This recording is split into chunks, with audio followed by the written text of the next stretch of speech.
Aloha everyone, what's really good my dudes? Today is February 24th, 2020. We got another RuneScape update for y'all. Today is a general quality of life update, so without any further ado, let's jump right into the video. Let's go.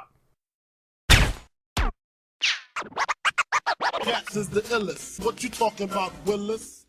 Alright guys, before we jump into the patch notes, I just want to mention that the Desert Pantheon and the Dwarven Instinct Aura have now been made in-game available for you to get. Here's how you get them. For the Desert Pantheon, it will cost you 2k Desert Pantheon fragments. These are earned in groups of 50 every time you fully complete all the objectives in the Shifting Tombs, while having tier 8 overall Menaphos reputation. You can then craft the aura by clicking on the fragments to transform them, but it is important to note that it no longer has the Sign of Life feature. For the Dwarven Instinct, it comes in two halves, each of which can be purchased from the Artisan's Workshop for 100 respect each. Alternatively, you can also buy both of these auras for 2 bonds in the bond interface. That said, we're going to shift over to the patch notes and see what's been changed with today's update, so let's go ahead and check it out. The skills necklace has been updated to include teleports to the Invention, Runecrafting, and Farming guilds.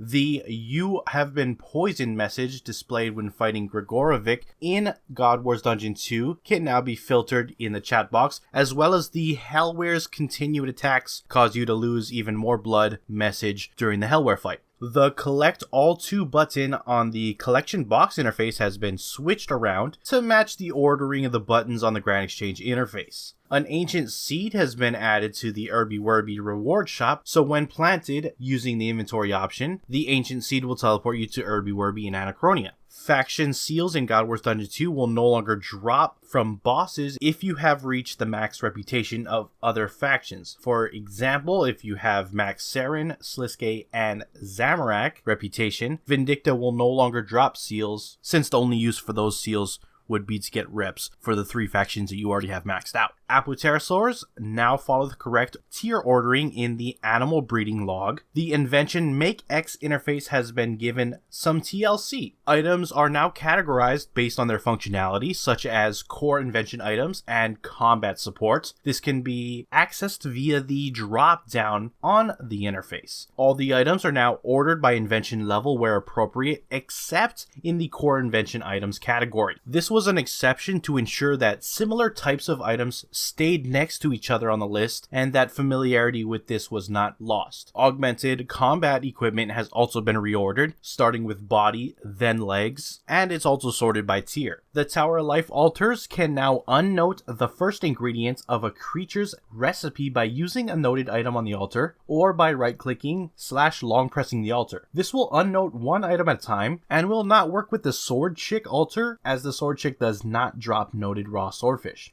Buy 1, 5, 10, all, and X options have been added to Angoff's Crystal Armor Shop on Tardiad. Moving on to diversity improvements. It's probably a little controversial, or rather controversial to be honest. We'll take a second to talk about it, but basically, the word gypsy has been removed from Eris's name and examine text as it would be interpreted as a racial slur. Was not aware that the word gypsy was racial, but it's not a big deal to me if it's removed. It doesn't really change anything about the quest or the functionality of the character, so it is what it is. Various NPCs in Karamja have been given more appropriate titles. That is curious. I'm not really sure how necessary that was or how offensive previous ones were, but it's also not a very big deal in my opinion. If it's changed, it doesn't really change much about the functionality of the characters or the gameplay around them. Next up, we have various NPCs in the Caridian Desert have had their names changed from Ali to better reflect the diverse variety of names we see in real life. This one, as you would imagine, and as I've seen on Reddit as well, is a bit of a problem considering the fact that the name Ali plays a huge story role in the quest The Feud, and the fact that so many people have that name kind of breaks the whole joke around that story. Now, I don't know if they've changed any dialogue regarding the quest The Feud to compensate for these changes, and if they have, then I guess it's not a big deal, but if they haven't, then there's an obvious clash with this change, as many of you would probably have pointed out. So that particular one, I'm not too sure about. Next up, some dialogue in the Kindred Spirit quest has been altered to remove unintended offenses. Let me know what you guys think down in the comments below. This is a very polarizing particular set of changes. Just remember, if you have any particular set of views, just keep it civil if you want to voice them in the comments. Moving on to 120 farming and Herblore, they updated the examine text for the harvest potion, so all the different doses are now consistent. You can now gain farming reputation from harvesting Calquat fruits.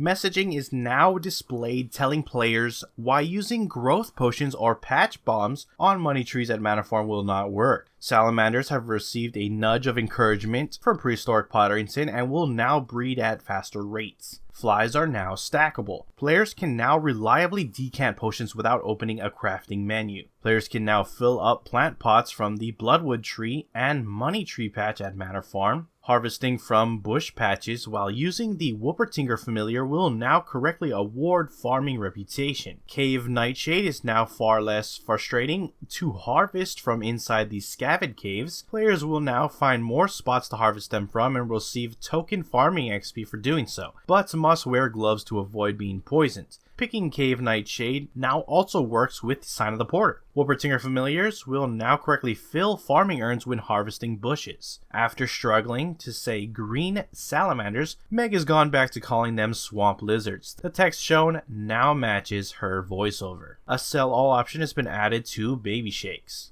Moving on to mobile changes. Modified Farmer's Hat and Amulet of Bountiful Harvest now message in green when seeds are saved in the sowing process. Improve the visibility of messages generated from users when interacting with the Slayer Rewards shop on mobile. A Beast of Burden inventory icon have been updated to use circular slots that match the main backpack inventory. Fixed a typo in a treasure hunter pop-up on mobile. Fixed an issue that was blocking scrolling on mobile when browsing invention blueprints on the discovery side of the workbench. Fixed an issue that is causing the member founder pack interface to be displayed too soon for new users on the mobile client. The bank placement indicators should now appear on mobile, and remove PC terminology on the Lodestone teleport interface on mobile. Moving on to some other changes, the mining Sandma bar is now on by default for players with a mining level of 15 or greater. You can turn this off by going to your gameplay settings under skills and then under mining. If a player has one of Turiel's Berthorpe introductory paths selected when they level up to become an experienced player, their path will now be cleared since all the items in the selected path will appear as complete. Lady Death now has closed down the Combat Academy, and the Lumbridge Market has noticed the free real estate and moved in. The nearby bank chest remains intact. Some of the combat training dummies have been moved to Berthorpe's training camp. Moving on to some bug fixes. Hotfix went live last week where Farming Requester was correctly handing out random barrels items. Activated auras no longer sent to the inventory if the player is killed in a PvP zone. The quest marker for Once Upon a Slime is now removed from the minimap and world map upon completion. The dibs on the first batch achievement on the farming path can now be finished as intended. Fixed an issue with the crafting menus highlighting the wrong items. Fixed a client crash that was caused by equipping specific uncharged augmented gear. Wendy now correctly dyes your cat when asked after completing the purple cat mini quest. Incense buffs are no longer removed when leaving the fight kiln. The Steal Yourself for Combat achievement now works for upgraded steel items. Fixed an issue in which the contents of an ore box was being deposited into a player's inventory if the box has previously been placed into a full bank upon death. When trying to equip a completionist cape from the bank without the requirements, the cape will no longer visibly remain on the back slot. The Death of Chivalry quest now correctly accounts for players who have chosen V as their god. You can no longer check POF animals in other locations if the action is performed while teleporting. Restored full claim functionality for Sentinel and Trapper outfits in Diango's storage system. Fixed an issue preventing some body and leg pieces from skilling outfits from being reclaimed. Prevented the ability to claim multiple skilling outfit pieces via Diango's storage system.